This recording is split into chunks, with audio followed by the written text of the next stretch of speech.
how I paint a mural. First, my friend gave me a piece of wallpaper that she wanted, or at least something similar to it. As an artist, I get to make it my own. The wall was already painted, so I didn't have to prepare the surface, but I did have to put plastic on the ground and tape it to the wall so nothing got on the carpet. I started with a projector so I could see exactly how big I wanted to make the flowers, and I filled it in with paint, but that didn't last very long.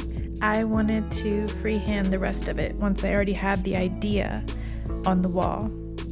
It's super important to make sure you're using the right tools. Don't go cheap on the paint. It will be watery and take forever. So make sure you get a nice quality, thick paint with primer, and make sure your brushes are good brushes, nice and smooth in good shape. It will make it a lot easier. I usually pour my paint into cups or put them on styrofoam plates if I'm mixing colors, and sometimes on a paint tray if I'm using a lot of a certain color.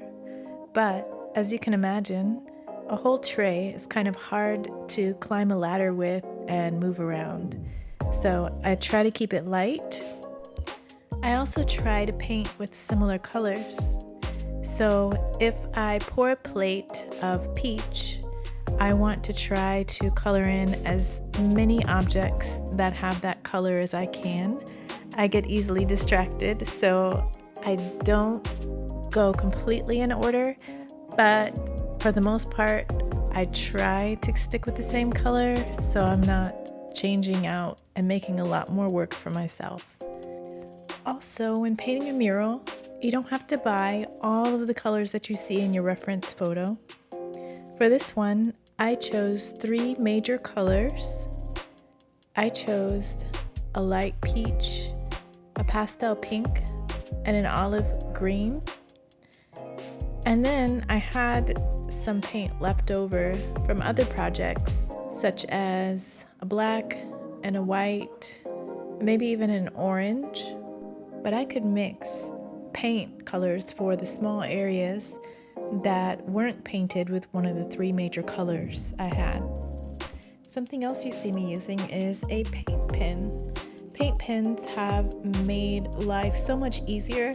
These textured walls that we have in Texas make it a little bit complicated to use paint pens, but I believe they're still easier than using a liner brush to make all of the little lines on the picture.